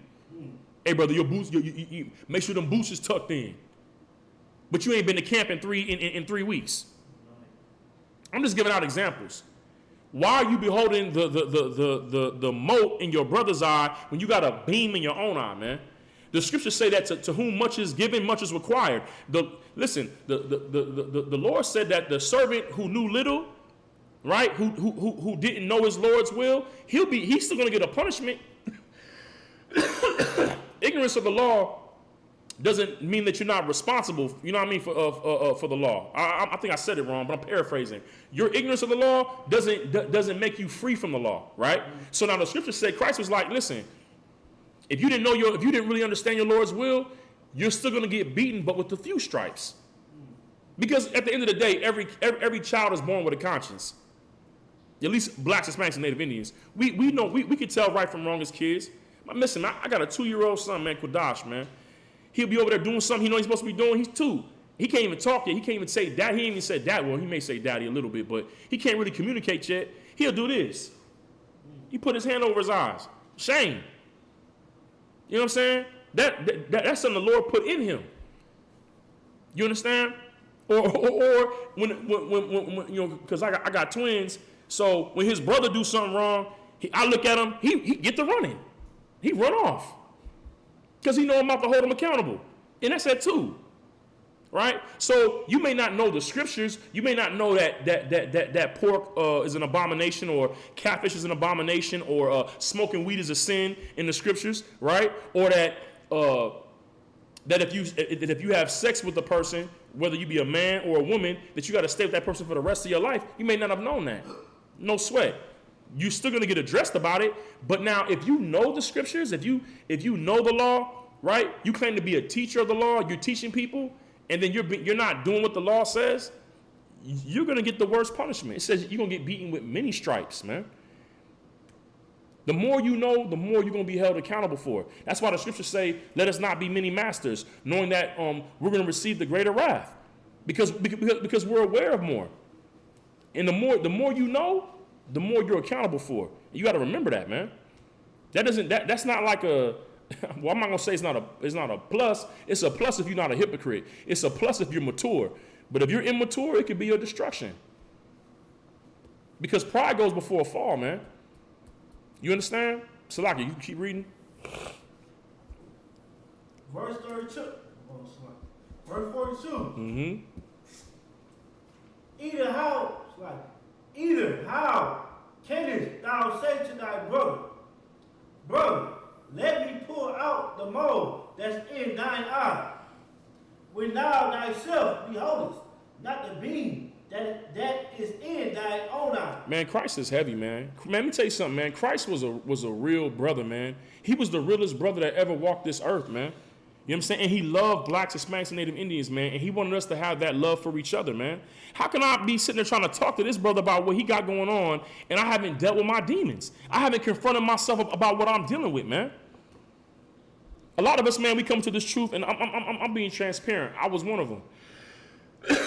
Because I was arrogant, man. Because in the world, I read the Bible. I had scriptures memorized, and that doesn't mean nothing when you're in this truth. The Lord don't give a damn about what you know, man. He want to know, do you fear him? Are you gonna obey him and keep his commandments? That's what he care about. You understand? But I came in with some, and it's heavy because the knowledge I had wasn't even like knowledge, because I didn't have the correct breakdowns of these scriptures. But I came in, man. You know what I'm saying? And I'm looking to find fault in the Isupk. Like, okay. You know, it's saying you can cook on the Sabbath. I know that ain't right. Isaiah 58 says this. You know, not even having the spirit behind the law. Not having the spirit at all. Just having the letter, man. And the letter kills, man. It kills the spirit. It kills when you stuck on what you think you know, it kills your ability to even learn more, man. That's why when you come into this truth, you got to empty out your cup. You got to empty out your feelings and how you feel things should go and how they should work, man. Because it's going to be a lot of things that when you come into this truth that you don't understand. It's going to bother you. You're going to be like, wait a minute, this don't feel right. But if you make a judgment off of that, I mean, you know, Lord be with you. If you make a decision to not endure to the end because something has confronted you that you don't understand and you feel like you know more, see, that's the problem, man. When we feel like we know more than the men above us, the people who are putting authority above us, that's when we mess up. We stumble, we fall. If you're a daughter and you have a mother, it's the reason why the Lord put you up under your mother. If you're a son and you have a father, or even you have a mother, it's a reason why the Lord put that person over you. You understand? If you have a husband and you're a wife, it's a reason why the Lord put that person over you, man. And if you don't have, if you feel like you know better, or you want, they telling you something to do, and you just kind of taking it like with a grain of salt, you blowing it off. Okay, no sweat. There's gonna be an outcome to that, and Lord be with you. Don't get mad down the line when you suffering. You know what I'm saying? Because you didn't want to take heed, man. You felt like you knew better. You understand? Like, we can't listen. All I can aspire to do is be as the men above me. I can never be above them. I can never be wiser than them. I can only try to be as them, as the example that they showed me. And then on top of that, I have to be an example to the men that are under my authority. You understand? And if I'm not being a good example, guess where I'm gonna find out at? In the conduct of the men that are under me, man. And I'm responsible for that. Okay? Authority is not given to us to lord it over our people. It's given to us to serve our people, man. Okay? Is there any more on that, priest? Go ahead if you could. Thou a hypocrite. What did he say? Thou a hypocrite. You a hypocrite. If you're not dealing with your demons, if you're not fighting your demons, and you know your demons, you know, people think that they know themselves. No, the people around you know you because they watch you when you're not watching. So the people around you know you better than you know yourself. But what you do know is the demons that you have, the battles that you struggle with. That's what you're aware of. Okay? And it's a reason for that. The Lord puts that in front of you because before you could even step into leadership, you have to confront your demons. You have to overcome your demons. That's your first business before you start pointing at your brother. Go ahead. Cast out the first, the beam out of thine own eye. Right. Get rid of that demon that's on your back, man. Salakia. Stop dealing with, these foul women that's ready to get a box up right away. You understand? You know what I mean? Go through the Lord's process, man. In trying to find a wife, sisters, stop dealing with these brothers that you know ain't got your best interest at heart just because he looked good and he got the drip. Okay? You know, if he ain't got this truth, this integrity, it'll be good for a short while. I'm not saying you won't get no enjoyment out of it. But it's gonna be sweet in the beginning, but it's gonna be bitter at the end. And you're gonna be hitting yourself on your leg like I should have listened to my mother, I should have listened to my father, I should have listened to my brothers, I should have listened to the men above me that told me to trust in the Lord, man, and to choose a man that fears the Lord. A lot of times, man, when you're dealing with the Lord, man, it don't come right away. It takes time. I ain't gonna lie, man. Sometimes I be in a rush because I want what I want, man. I'm like, man, I know what I want. I see what I want, man. Good night. But guess what happens? I stumble. That's why it says, the scripture said, like, don't be hasty. Don't be hasty, man. You know what I'm saying? Trust the Lord, man. It says, better is the patient in spirit. Because I don't want to sound Christian and be on some they be saying whatever the Lord got for you is you. I'm not saying that. I ain't gonna be saying that. But I will say this: if you trust the Lord, right, He ain't gonna withhold nothing good from you. But what's good for you may not have the appearance of what you think is good for you. It may look like you like, I don't know about this. But in the end, it's going to be good for you, and then you'll see in the end. But that's why the scriptures say, endure to the end. Those who endure to the end are going to be saved, man. You dig? Salaki, Is there any more on that? If you could. And then shall thou see clearly to pull out the mote that is in thy brother's eye. Right, man, because pulling out the mote in your brother's eye, wanting him to be perfect, there's nothing wrong with that. There's nothing wrong with that. There's nothing wrong with correcting your. And listen, he don't even have to be up under your authority. He could just be your brother. Y'all could be on the same level, right? There's nothing wrong with that. But make sure that you've dealt with your demons first. That you've had consistency in overcoming your demons, man, and battling the things that you need to battle before you go in and start pointing out what's going on with your brother. Continue, if you could, Baba Kashar. Verse 43, for a good tree bringeth not for corrupt fruit. Right, man. If you've been planted right in this truth, what comes out of you ain't gonna be evil, man. Ain't gonna be bad. If you a good tree, gonna bring forth good fruit. I like mangoes. You know what I'm saying? I like papaya and guava. You know what I'm saying? A good mango tree is gonna produce good mangoes. Ain't gonna produce no bitter mangoes. You know what I'm saying? So what all this is saying is that when you've been rooted and grounded in this truth, what the example that you set, it's gonna show in the people that come behind you. The fruit is the people that come behind you, or what's around you. It's the evidence that you're growing up right in this truth, that you're being raised up right. Okay, that's the evidence. That's all that's really saying. But keep going. Neither do a corrupt tree bring forth good fruit. Right. If this truth hasn't gotten into you, if you haven't gotten the spirit of One West, you know what I'm saying? When I say One West, what I'm really saying is the spirit of Christ. Salakia. If this hasn't taken root in you, right, and you still got your own thoughts, your mind hasn't been renewed, and you're still conformed to this world, the evidence of that is going to be what's around you, how things work, how things go. It's going to show in your actions. It's going to show in the people that are around you, man. You understand? Keep reading. We can stop at Salakia. We can stop at 45. Verse 44. For every tree is known by his own fruit.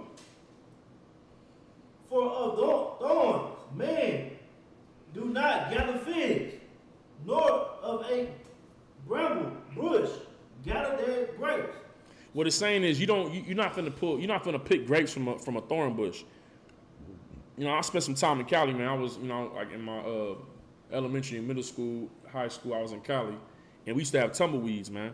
You know what I mean? These are bramble bushes, thorn bushes that broke off from the root, and the wind would drive them across the desert. You know what you did?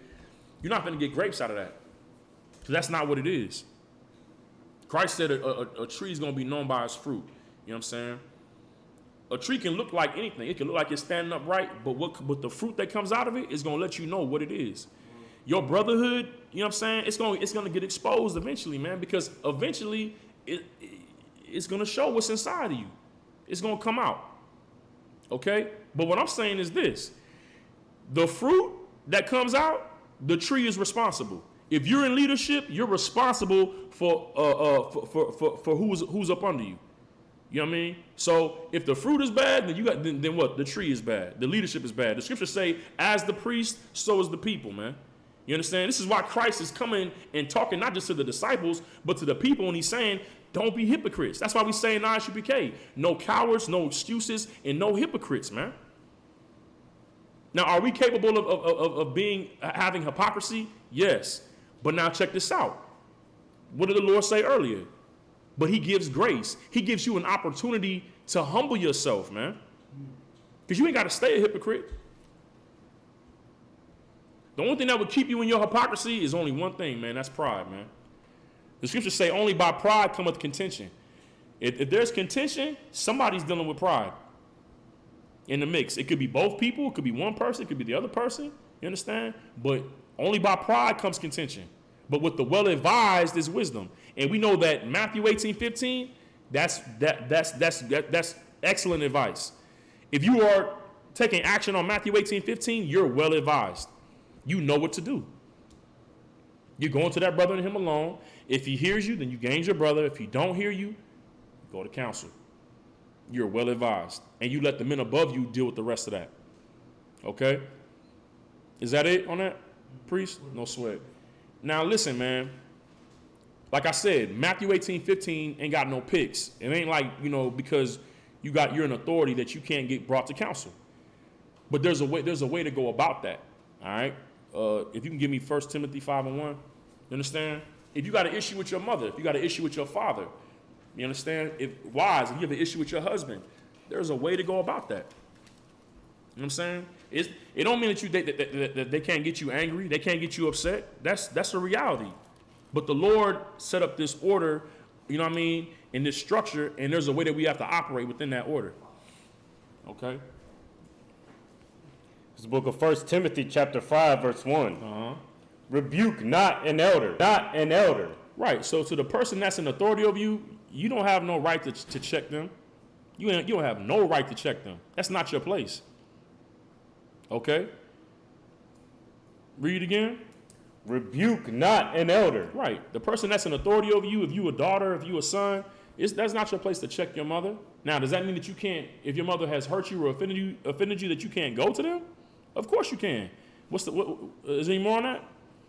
But entreat him as a father. Right. You go to that man the way that you would go to your father. Or you talk to your mother the way that you're supposed to talk to your mother. You understand? And you let them know, hey, Salakia, sir, if I could. You understand? But you don't do no checking. That's not your place. That's not your place. Read it one more time. Rebuke not an elder, but entreat him as a father. Right. And the younger men as brethren. As brethren. Right. As you would do your little brother, man. You know what I'm saying? Carcazar, man, he spent a lot of time with my son, man. You know what I'm saying? My son Judah, man. And he dealt with my son as a little brother. You know what I mean? He got my son doing things, you know what I'm saying, that straight up, and be honest with you, that I didn't get him doing. And because he dealt with him as a brother, he saw things that my son needed, and he dealt with him as a little brother, man. So us in authority, man, when we see that our brothers, you know what I'm saying, because they're young men or they're young in the truth, they lack knowledge, we have to deal with them in that way. You understand? As younger brothers.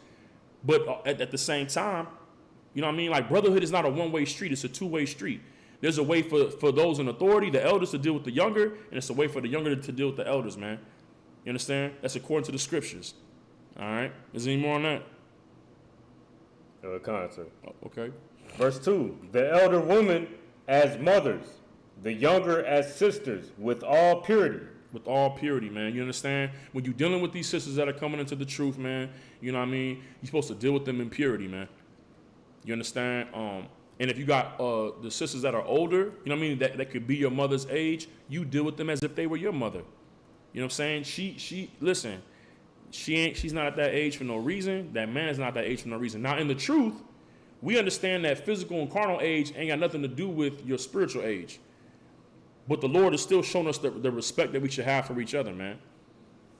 Okay? And we see that right now, man, out here in our communities, man. Like, our youth are not even respecting their elders, man. They may respect their mother, but they don't respect the next brother's mother. You know what I mean? They'll put hands on an older woman. You understand? And you got elders that aren't respecting the youth.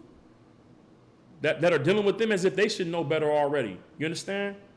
That's not brotherhood, man. We have to be accountable for ourselves and accountable for each other. All right? Give me that Romans 15. Either one of y'all is cool. Whoever get it first. Just 1 up to verse 4.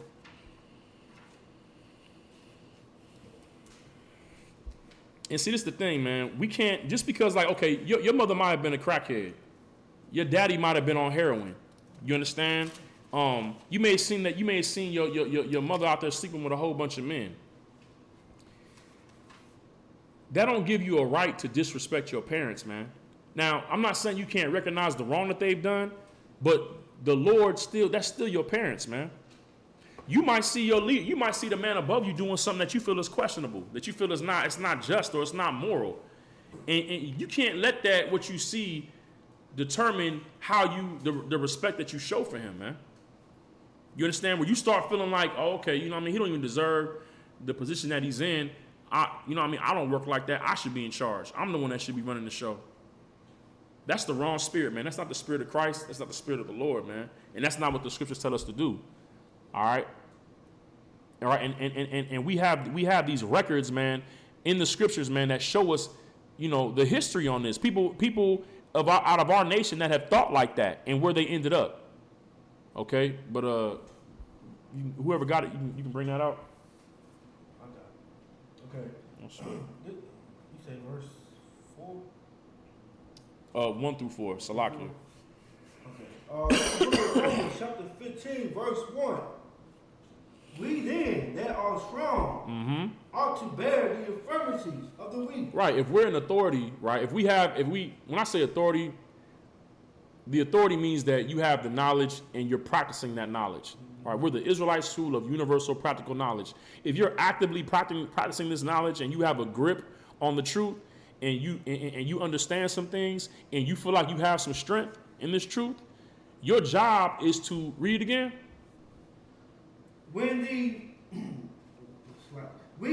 then Verse 1. We then that are strong. Right. We who are strong, right? Ought to bear the infirmities of the weak. It's our job to bear the infirmities of the weak, man. It's our job to. The infirmities are the demons, right? It's the areas that haven't been developed yet. We're supposed to, if we see that in somebody else, we're supposed to use our strength to build them up. You understand? Either through teaching or by our example. Because really more is caught than is taught. I could talk to you all day on this screen. I'm talking to you, I'm telling you, I'm giving you scriptures. But what you're really going to look at is how I walk and act every day. You understand? I can get up here and say whatever. I can quote scriptures like Isupk will say. You know what I mean? A pair of two lips can say anything. You understand? But it's your daily activity, your conduct, man, is what people see, man. And that's what comes out of you, that zeal, that spirit. All right? But like I said, if we are strong, that strength is not there to lord over those who are weaker than us and make them feel like they don't have no strength, and how come you don't know this, and how come you ain't figured this out yet? We're supposed to teach them, man, and strengthen them to the best of our ability. You know what I'm saying? You know, if a brother is being unbrotherly, the best way to deal with that is to be more brotherly. You understand? If a sister's not being sisterly, the best way for you to deal with that is for you to be more sisterly, man. You take the strength that you have and you apply it to their weaknesses, man. Keep reading. Salakia. And not to please ourselves. Verse 2. Let every one of us please his neighbor for his good to edification. Verse 3. For even Christ pleases not himself. Oh, Salakia. I'll read that again. I'm sorry. Read up one about that. Salakia. Verse 2. Let every one of us please his neighbor. Right. Like our first goal should be to make our counterpart or like our brother or our sister, make sure that they tawaf, that they good. That should be our first mind. Are they straight? Keep going. For his good to edification. It's good to edification. That word edification, the root of that word is edifice, right? That word edifice just means a building. Okay? So when brotherhood is like Officer Karab got a thing where he say, if brotherhood is not what's on your mind, then what are you thinking? You understand? He said that to me when I was a young man coming into this truth. He was like, if brotherhood ain't the first thing on your mind, then what is it that you're thinking? And it just stuck with me. You understand? If the first thing on your mind is brotherhood, you thinking about the condition of your brother or your sister, and when it says to please them, we're not talking about nothing carnally. Okay, we're talking about spiritually, because they may have a need. You know what I mean? They may have carnal needs, like, you know, they might need, you know, you see a sister and she needs diapers. You see a brother, you know what I'm saying? Like, he needs some food to hold him over till he get his next check, right? You know, the scriptures talk about that. You know, if a brother's hungry and you say, go your way and be blessed, you know what I mean? And you don't give him those things that he needs, what benefit is that, right? But if your first goal in your mind is brotherhood and to support and build up your brother, your sister, you understand? That leads to edification. Because why? Now, they came to you because they had a carnal need. They needed some groceries. They needed a ride to class. or whatever situation. Now, when you speak these scriptures, what you saying is going to resonate more because in their mind, they're like, man, this brother is real. This sister is real. She don't just talk the scriptures, she's living it. And in ISUPK, under Commander General Yohana, we're not just talking these scriptures, man. We're living it.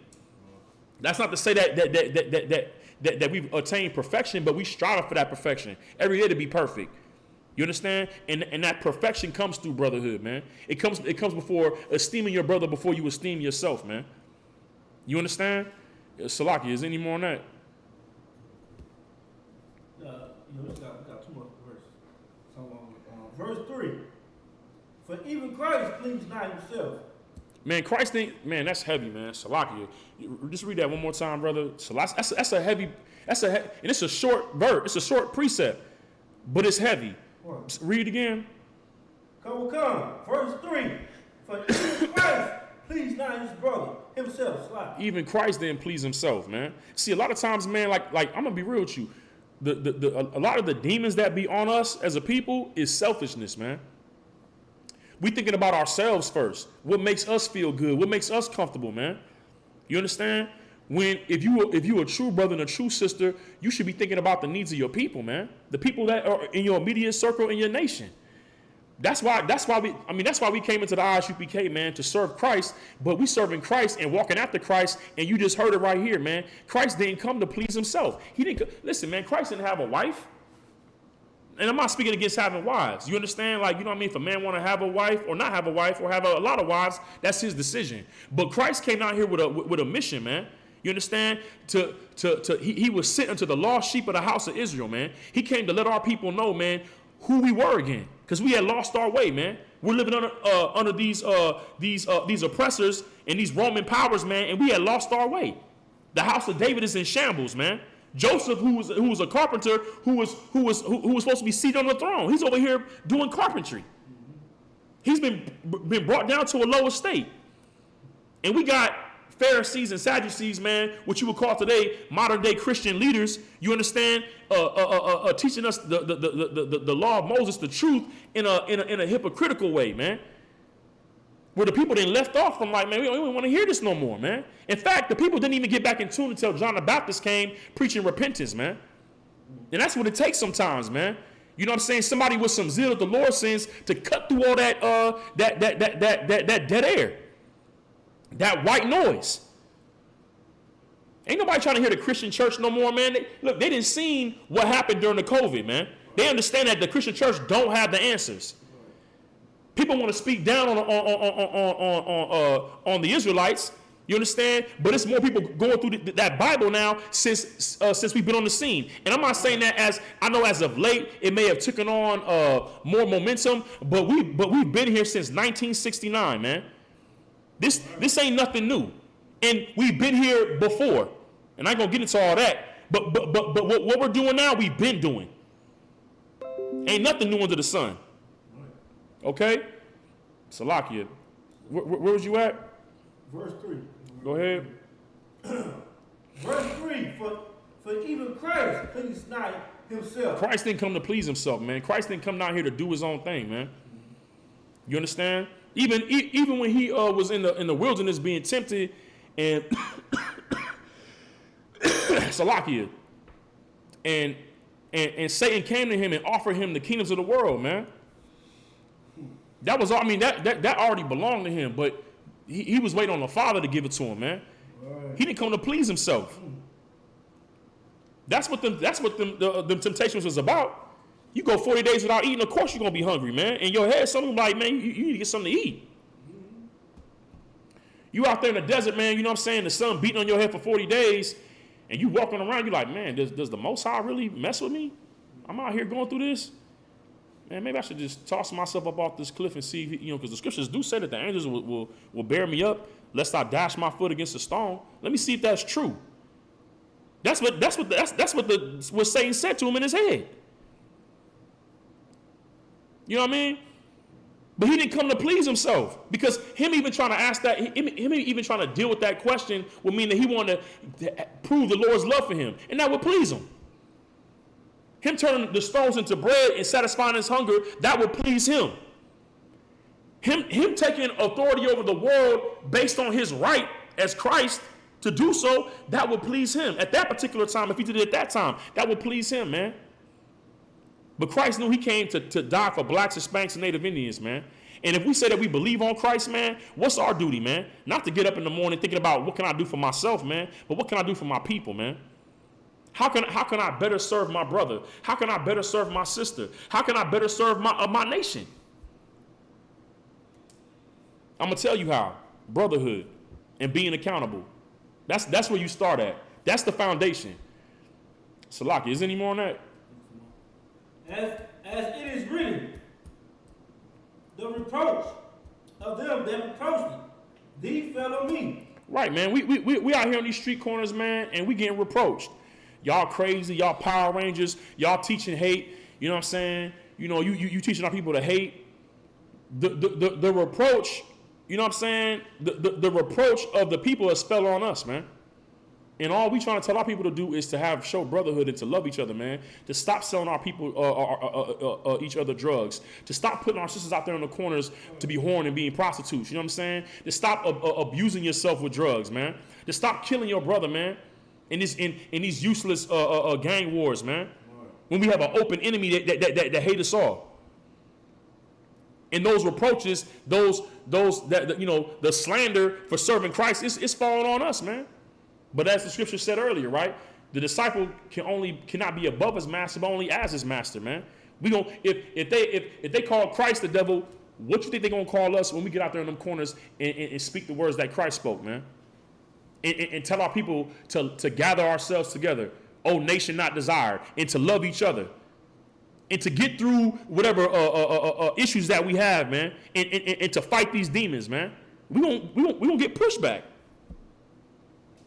That's what that's talking about. Salaki, keep reading. Verse 4. For whatsoever things were written aforetime were written for our learning. Right.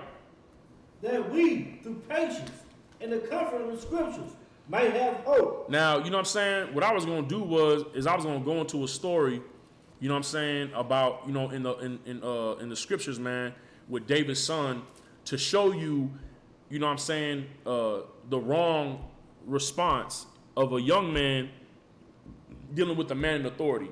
You know what I'm saying? I think we got to I might go into it. You know what I'm saying? You know what? I think I'm going to go ahead and go into it, man, because it's the thing, man. A lot of times, man, what happens is, man, is like I said, the youth, our people, we see our leadership. The scriptures say that Judah mourneth in the gates language. The gates represent leadership. It's the partition between our enemies and our nation. It's the men that provide. You understand? You got the lawyers, like when, you know, every time I don't know that lawyer's name, but every time a black kid gets shot or an unarmed black man gets shot, they here come the lawyers, you know, with the civil settlement.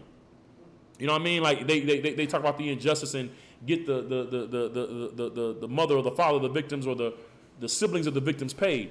But there's no justice. The person doesn't get what's deserving. Even like with the situation with Derek Chauvin, you know what I'm saying? He got 22.5 years. And black people were like, you know, they were happy about that. When he put his knee on that brother's neck for over 8 minutes and 40 seconds, man, and killed that man slowly and for the whole world to see. He should have got the death penalty, man, if there was any justice. If there was justice, then what was that brother's name? George Floyd. George Floyd's dad or mother should have been able to put her knee or his knee on Derek Chauvin's neck until he died. That would have been justice in front of everybody. That would have been justice. But instead, 22.5 years, what are people going to say? Oh, that's progress. We finally getting somewhere. No brotherhood, man. But I'm going to tell you something. We can't even hold them accountable, you understand? Because we're not holding ourselves accountable, man, with each other. Listen, I'm not rocking with the devil's argument. You know what I mean? When we bring up the crimes of our oppressor, what do they say? Well, how come y'all kill each other? Black on black crime. It's a non-equivalent, but at the same time, Christ said, a new commandment I give you, that you love one another, that you love each other, man. You dig? Salaki, I'm not gonna get into that story, man. Give me 1 Peter 5:5. I might do that next week. I might just do a continuation of that because it's two stories I want to bring out. You know what I'm saying? Because when you're dealing with somebody that's above you, like I say, this is not just strictly limited, restricted to the truth or regulated to the truth. It's in your personal lives with your parents and whatnot, man. Is it possible that your parents have a demon on them? Yes, that's possible. Is it possible that the man above you could have a demon on him? Yes. But there's a way that you should go about it, man, to deal with that situation, man. And we seen where, in this situation where you have David's son, he saw his father's judgment and he took issue with it. But it led to him being rebellious, man, and disrupting the order of things, man, and not being accountable for his own actions, but wanting to judge his father's actions. Then you got a situation where you had David, who showed excellent brotherhood and excellent leadership, where he had a man above him who had a demon on him, sent from the Lord. And we're going to compare and contrast those two next week, man. You understand? And talk about that, man. The way that you should handle things, man. You know what I'm saying? According to the scriptures, according to the Spirit of the Lord. You know what I'm saying? Because we winding down right now. So that 1 Peter 5 and 5 through 6. Here's the book of 1 Peter chapter 5, verse 5. Likewise, ye younger, submit yourselves unto the elder. Right, man. You understand? And keep reading. Yea, all of you be subject one to another. Right. You understand? Now, read that from the top again, because I'm going to go ahead and just, I know we've talked about this all night, but I want to just break it down again. Go ahead, read it from the top. Likewise, ye younger, submit yourselves unto the elder. Right. So whoever is over you, whether you be a child and it's your mother, your father, whether it's a wife to your husband, you understand? To your husband, whether it's if you in this truth and you a trooper, you a young man, you an officer of 50, you an officer of 500, you an officer of 5,000, you a captain, whoever is over you, submit yourself to them. Okay? But now, what is this next scripture talking about? Go ahead. Yea, all of you be subject one to another. Now, what is this talking about? It's talking about Matthew 18:15. So even though I have authority over a brother, if he has an issue with me and he comes to me and says, "Hey man, this is my fault with you, or my issue with you," you have to hear him out. But if he's coming with disrespect, you ain't got to hear nothing, because the scriptures say to submit yourselves, right, to the to your elder. There has to be. It's the spirit that you come in, okay. But now, if he comes with, Salaki, sir, if I could, then subject yourselves one to another, because nobody is above Matthew 18:15, man. You have to be accountable for yourself, man, and for your brother. You understand that? And listen, whatever he's bringing to you, he may be weak, he may lack understanding, but you have to take your strength and bear the infirmities of the weak, man, and subject yourselves one to another. Is there any more on that? Come on. Go ahead. And be clothed with humility. Be clothed with humility, man. You know what I'm saying? The scriptures say that the proud in heart are an abomination to the Lord, man. Be clothed in humility. You understand? Like let that brother, get it off, man, off his chest. You know what I mean? And if he's not feeling what you're saying, go ahead and go to counsel and let the Lord give his judgment, man. Be clothed with humility. Go ahead. For God resisteth the proud. God resists the proud, and that's on both sides. You sitting in authority over somebody, and you feel like you can take that authority and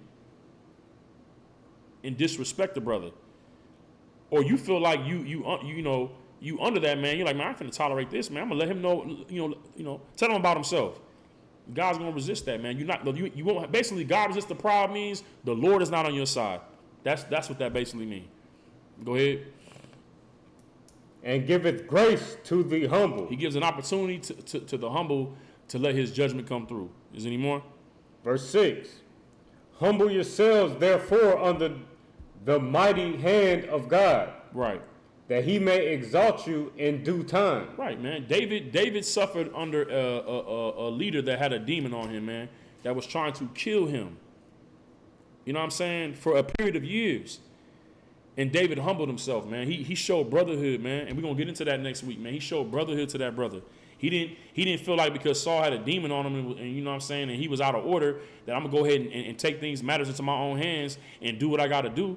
He waited on the Lord, man. He waited on the judgment of the Lord, man. You know what I'm saying? He was accountable for his actions.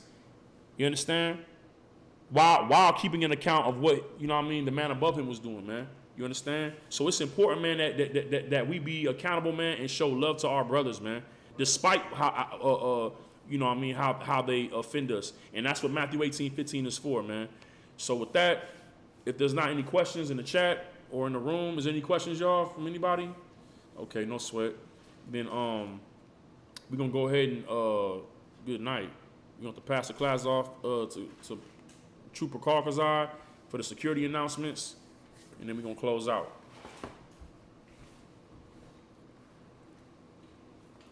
These are the ISUPK security announcements. We are the ISUPK, start out of 1 West 125th Street, Harlem, New York. Rule for new brother or sister. When a new brother or sister comes to the school, they are off limits for 6 months. They are to be saluted only.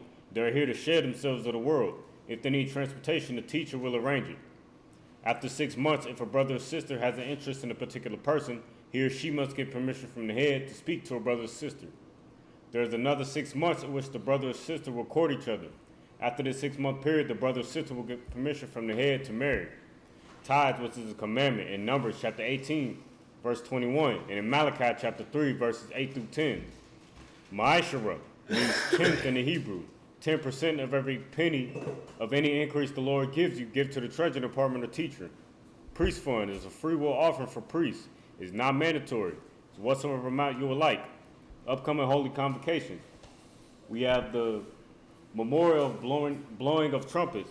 First day of the 7th month, Monday, 6th of September, 2021. In Leviticus chapter 23, verse 24 and 25. Remind Akim and Akwati to check the bulletin board in the hallway. If anyone wants to be a trooper in the school, start wearing all black. Boot, shirt, pants, headband, or scarf. And this concludes ISPK security announcements. All right, with that, we're going to give a courtesy salute. So with that, Amajum, that means to stand.